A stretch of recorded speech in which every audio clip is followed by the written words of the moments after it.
Welcome and thank you for tuning in. You're listening to the Beyond 50 radio program. I'm Daniel Davis.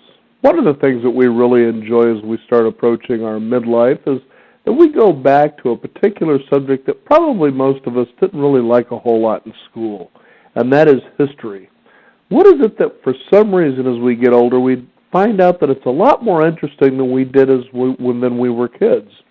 Well, joining us on the Beyond 50 radio program today is somebody who's going to be bringing a colorful history about a particular subject that we learned about, which was simply known as the Civil War. But probably there was a lot more to the Civil War than we were taught about in school, at least for most of us. We learned a little bit about it, dropped it, never probably gave it much of a thought since then. Joining us here on the Beyond 50 radio program today is a guest who is well-versed on the history of a particular Civil War. I guess you would call her a biographer, if you will. Her name is Mary Chesnut. She has a wonderful diary that's extremely popular based on what it shares about the Civil War. I'd like to welcome to the Beyond 50 radio program today its archive specialist, Miss Marty Daniels. Marty, thank you for joining us here on the Beyond 50 radio program. Oh, thank you, Daniel. I'm glad to be with you. Now, what was it that you went this direction in unearthing, I guess, this particular bit of history in the Civil War, especially when it comes to the diaries of Mary Chesnut? Well, actually, we're Mary Chesnut's family, and we live in a southern town in the house that she lived in, which is a National Historic Landmark because she was so famous. And the archives that I tend are the history of that family from Revolutionary days all the way through to the present. And, of course, she was one of the most important figures of her time. She became one of the most important figures because of the diary she kept during the Civil War. And it was published after her death in 1945, and it's been in print ever since, and frequently updated and new lights added to it. It won a Pulitzer Prize in 1981. She was right in the middle of everything, and so her observations about people were lively and brilliant and penetrating and fascinating. And so we are her family, and we still are conserving her letters and papers. Mm-hmm. Now, this was considered, at least by Wall Street Journal, to be one of the top 5 published things about the Civil War. That's pretty impressive to consider what must have been written by her. Well, it is impressive, particularly when you think that women of her generation, born in 1823, were very, very private people, and their names weren't in newspapers. They didn't have a vote. They couldn't own property. And she, of course, drew those parallels to slavery. But she was brilliantly educated. She spoke 7 languages. Her husband was a U.S. senator. When President Buchanan was president, she was often, because he was unmarried, Buchanan was, she was his interpreter and dinner partner. And so she took a world view of things from a very early age. And her diary, which became so famous and was noted by the Wall Street Journal as being so important, it's important because she was there at the beginning of the war and all the way through. And she saw all the different levels of things happening. Her husband was an aide-de-camp of President Jefferson Davis, so she wrote about the political intrigue, and she wrote about the military men. And she wrote about the Northerners and the Southerners and the women and the families who were affected and the foreign war correspondents and the spies. She wrote about everything. And her writing is not stultified like a lot of 19th century stuff. It's really alive. She was fascinated by faces. She was full of gossip. She was a brilliant writer, and so she's delicious to read. And I would say that if you pick up any book about the Civil War, you'll find that she's in the footnotes. She was in Ken Burns' 9-part series about the Civil War. Actress Julie Harris portrayed her voice. And so she's been one of the most prominent observers of the Civil War, observers and participants. Mm-hmm.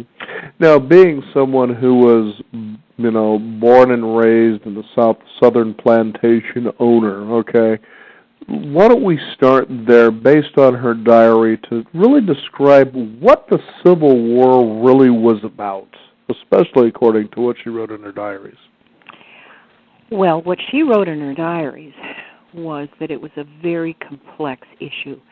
Slavery was at the heart of it, but there were many other reasons, and the drumbeat for secession had been going on since the 1830s with a region of this country that considered themselves separate from the North, agricultural rather than city, unfairly taxed, and they considered that their right to secede was the same right that the colonists had to withdraw from England. Of course, it was morally flawed by the horrible specter of slavery, and that's probably where Mary Chesnut is the most brilliant. I think it's rare for anybody of their time to be able to look at their own time and see it as in perspective. And what she said about slavery was this: ours is a monstrous system, a wrong and iniquity. Now, how many people her father was a plantation owner, she married a plantation owner, son of one, they had 400 slaves, and yet she taught African Americans to read, even though it was against the law. She wasn't a militant feminist, but she saw the iniquity of this. And she also saw, 50 years before women's suffrage, that the lives of women were really no different. And so she had strong opinions, and she knew that the war was inevitable. And as she wrote, she created a Greek tragedy. She saw this as the collapse of a world, and she saw herself as Cassandra, the voice in Greek tragedy, who sees the collapse coming and knows it's going to end horribly. And it did, for her people. You know, I think what's really bothersome when you put it into context, a lot of us as we were raised as children about the Civil War, it seemed pretty black and white that it was about slavery, but obviously it was about much, much more than that. And I think sometimes the paradox that's drawn on this for anybody who continued past grade school or perhaps high school education about what the Civil War is would begin to start seeing some truths where you scratch your head and say, well, now this really isn't starting to make a whole lot of sense. Now you talk about, you know, how the South wants to secede from the North to basically claim itself as its own sovereign, individuality, you know, as far as wanting to be on their own, which seems pretty reasonable. That's what the United States was founded on, was the idea of the sovereign individual. But to take it to the slavery level and to point the finger and say, you know, those Southern people were nothing but a bunch of, you know, slave prejudiced, you know, people. But the fact is the North was participating in it just as much as the South was. You're absolutely right. It was very hypocritical. I mean, you have the slave trade, are the New England merchant sailors who go to Africa in the triangle trade. And you also have, as one Southerner said, we enslaved a foreign race, you enslave your own children. When you think of the children, the child labor in the English, or in the New England fabric mills and cotton mills. So it was enormously complex. I think we learn from it when we go back in history to understand that with revisionist thinking, we can't simplify something. I always laugh when I think when I was a child, and I used to listen to the radio ads that said 9 out of 10 doctors say Chesterfield cigarettes are good for your health. And we believed that at that point in time. You know, and now it's aspirin. Take one a day to prevent heart attacks. You know, it's like, okay, yeah, drug, you got it, okay. Right. So we have to kind of see things in the context, and that's why she was extraordinary, because she saw the emperor's new clothes. She knew that this was going to be catastrophic. And it was catastrophic because it was the first time war was waged upon a civilian population, upon the women and the children and the farms.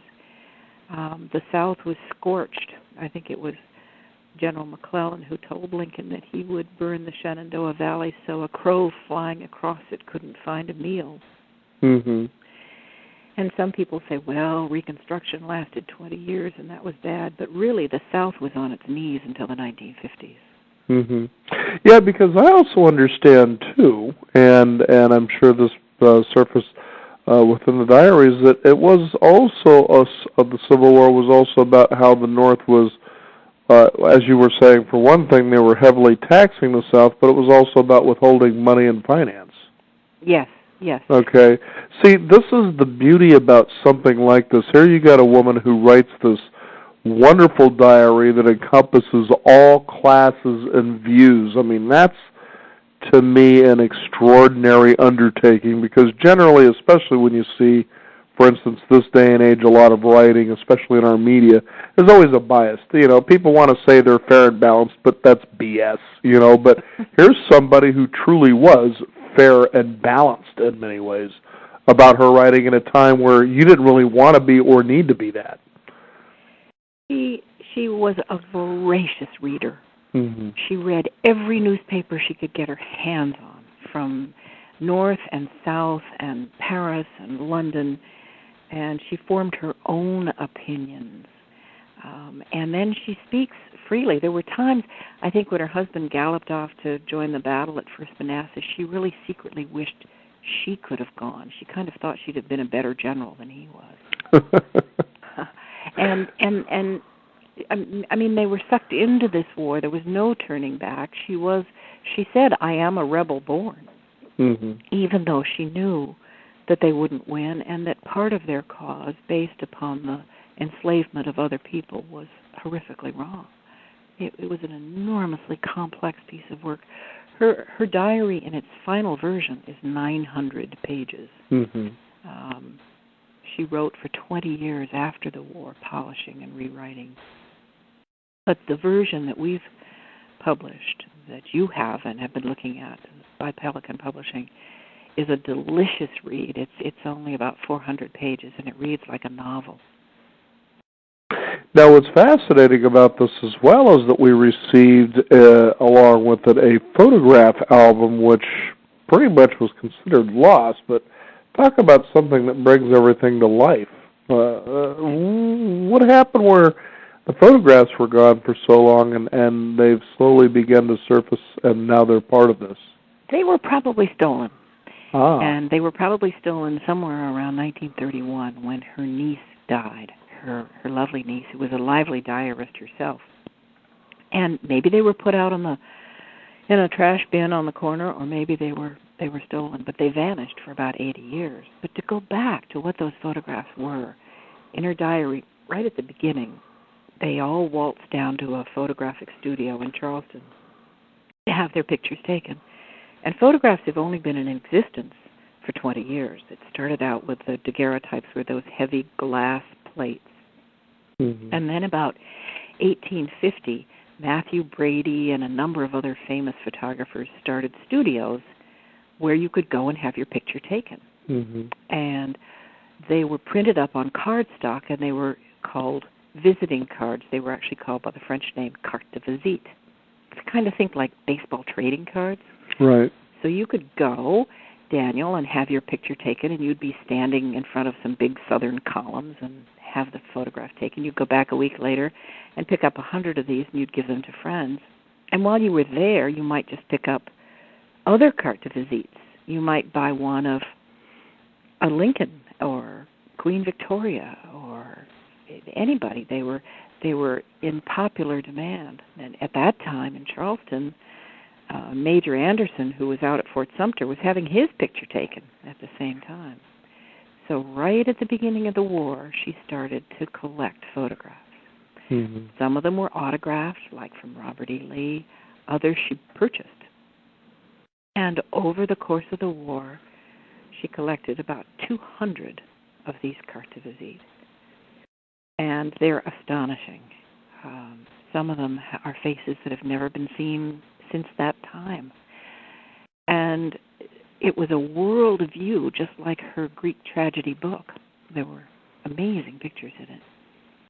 And clearly she must have been turning over these pictures and looking at them while she was writing. Mm-hmm.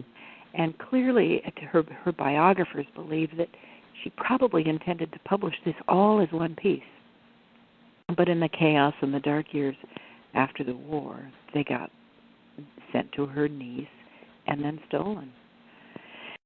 We knew they existed, but we had no idea where they were, and we were really very eager to find them because we knew that there would be pictures of our own family members in it, that maybe faces we'd never seen before. So we chased after it for a long time, and we knew some of the people who were rumored to have had it. Maybe they knew it was acquired initially illegally.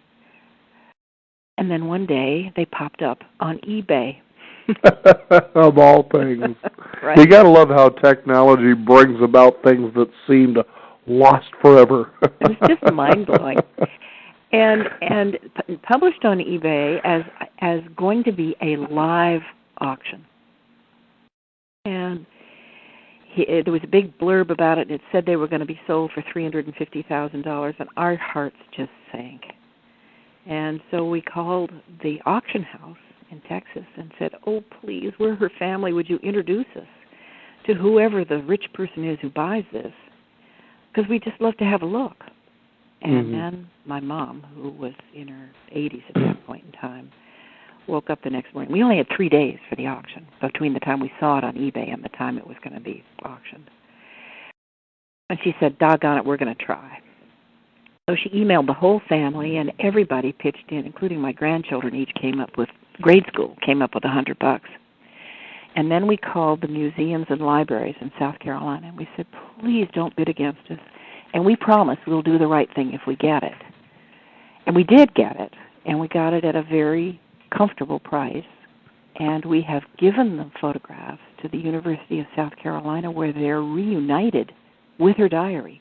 And they're on exhibit now. And so for the first time in over almost 150 years, the diary, her writing, and the faces that she wrote about are together. Now, I think what really makes a lot of this so fascinating is, first of all, to consider that you are part of this family. This is a tradition that goes back. And I was just thinking, for instance, when you think about the experiment of the United States through the U.S. Constitution, that had every one of us been able to trace our family roots back as far as we can to the earliest person that came and stepped foot on this soil, to see what their plight was that brought you to who you are today, that I think the United States would be a much different place than it is today, because I almost don't find it any different now than it was then, with the exception that we have technology, that we drive cars.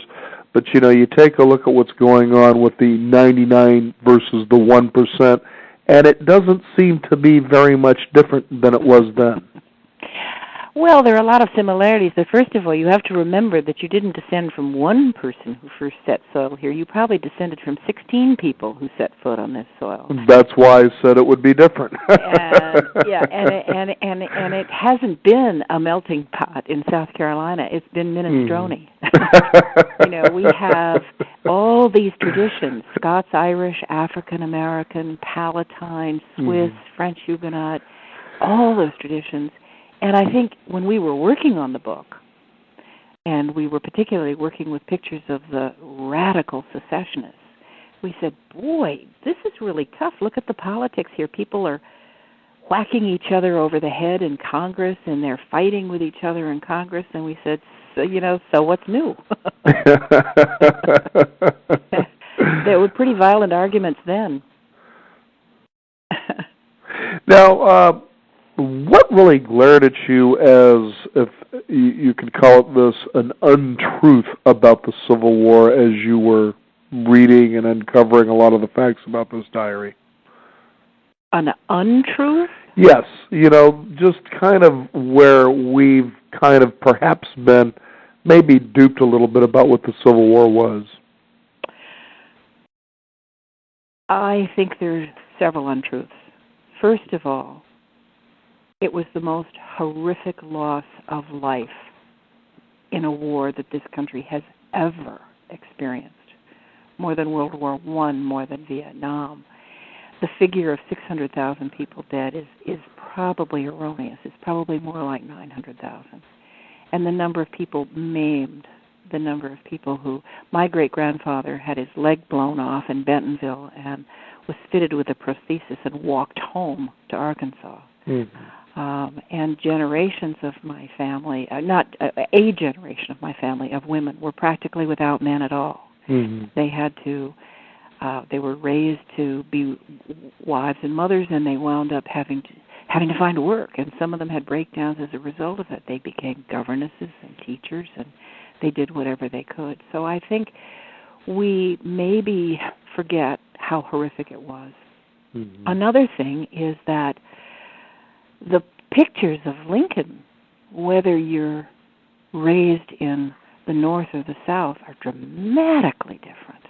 And I think you'll find that in our book, because we essentially portrayed Lincoln as the South saw him, which is that he took unprecedented control. He went to war without Congress. He went to war without trying to solve the conflict. He imprisoned thousands of people without habeas corpus. He conscripted immigrants right off the boat into the war. I mean, the South looks at him not just as the crusader. We tend to see him as a figure who became deeply moved and humanized by the tragedy, particularly after Gettysburg, which led to the Emancipation Proclamation. Mm-hmm. But essentially, in the beginning, he was a ruthless politician, if you look at it from the South. Mm-hmm. So there's some books about that, reconsidering Lincoln. The other thing is, I think that we forget, is that this was a world drama. France, England, Mexico, the Vatican were all sitting poised on the edge of their seats waiting to see what happened here. Would this new republic be blown apart by this? And, of course, the South campaigned, and the North did too, for allies. Nobody would join the fight, but they were here. The foreign war correspondents were here. It was major stories all over the world. In fact, one of the most interesting photographs in the album is Pope Pius IX. And we looked at this and we said, what the heck is this doing in her? She was an Episcopalian. Why has she got a picture of the Pope? It took us 3 years to research the book. And we found out why. Because the South sent an emissary to ask the Vatican to come in on the side of the war. And the Vatican refused because of slavery. But Pope Pius IX sent a letter of condolence to Jefferson Davis when he was imprisoned after the war, the president of the Confederacy, sympathizing with his burden of being the one person punished on behalf of all his people. And Jefferson Davis's wife hung a crown of thorns under that letter. So there was a worldview about this that was completely different than our U.S. view. Mm-hmm. There were a lot of surprises, I guess, in looking through it. I can imagine there must have been. Now, as you were involved with this project, how do you feel that it changed you and how you participate and bring your gifts to the world? Oh, what an interesting question. Well, you can't help it, because as you get involved with something like this, you know, many of us today, this day and age, and I hear this even around me, you know, they're struggling to pay their bills, they're always concerned about making money, you know, and the real simple things of survival.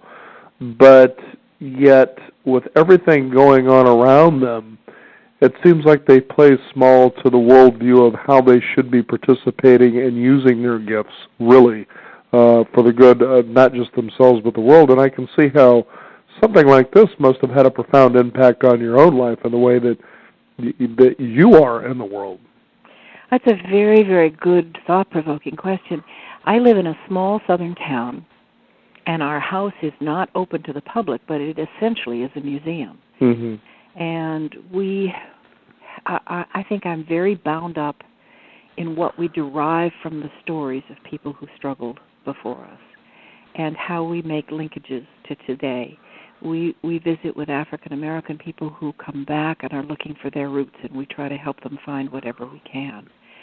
we are mindful of the storytelling of the South and the culture of the South and its contribution.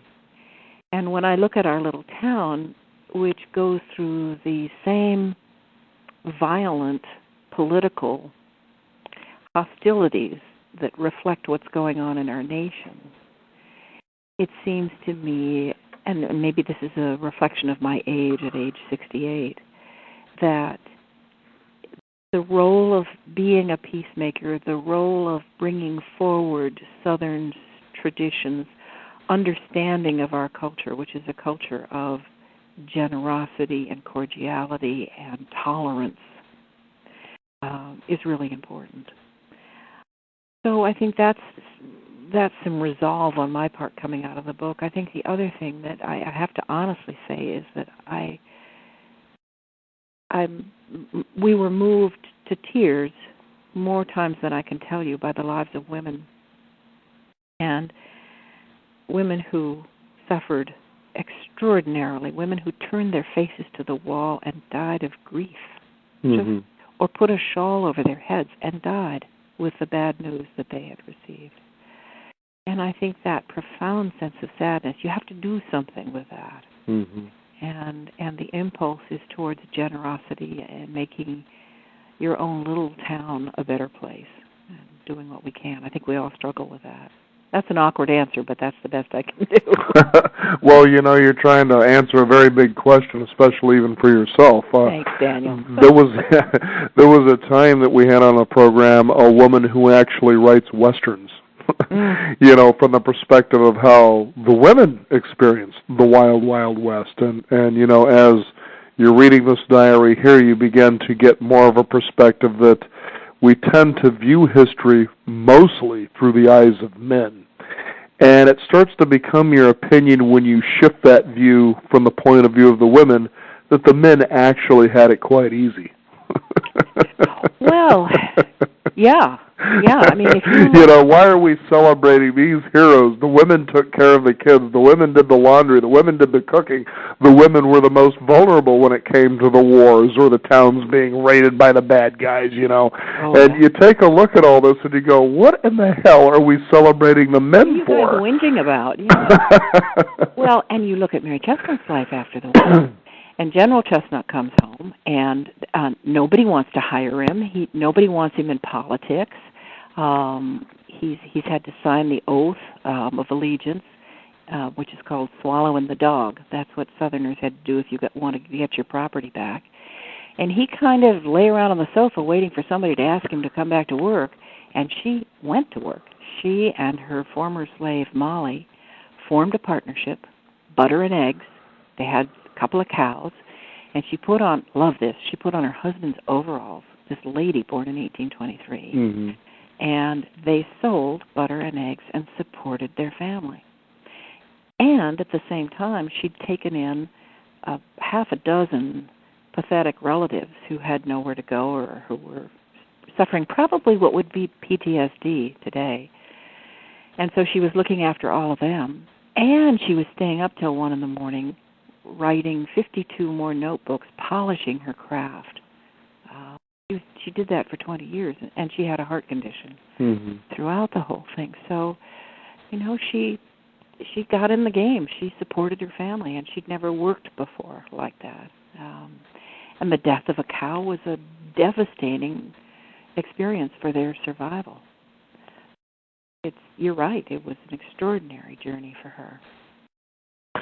Fascinating. This here is the 2-volume book simply titled Mary Chesnut's Illustrated Diary, for those of you who are interested or compelled to not only understand how our country is today based on what it was then. This is certainly a must. Our guest today, Marty Daniels. Is there a website people can find out more about this? I'm sorry, I hope you're hearing my bird dog in the background. It is. Yeah. Pelican Publishing Company is our publisher, and they have a website. And that's where I would go. Let me see if I can read it off the back of this is a 2-volume boxed set that is just gorgeous. It has a perfectly beautiful picture of mulberry plantation on the cover, www.pelicanpub.com. And we're honored that they asked us to produce this book with them. I think they wanted to have it be source material. In other words, by her family, by the people who knew her, knew what happened to her afterwards and the rest of her life, and what happened to the plantation. We were just thrilled, and the artwork is just beautiful. Just beautiful. Wonderful, wonderful, definite account of the Civil War as well. Marty Daniels, thank you for joining us here on the Beyond 50 radio program. Oh, Daniel, thank you for having me. It was great fun. You betcha. Thank you again. Thanks a lot. We also want to encourage the listeners out there, be sure to visit us at our website at beyond50radio.com. That's the number 50. We'll also have a hot link there so you can find out more about how you can acquire this and find out more about this rich history of our country. I'm Daniel Davis. Thank you for tuning in. This is the Beyond 50 radio program. Remember, live your day past halfway.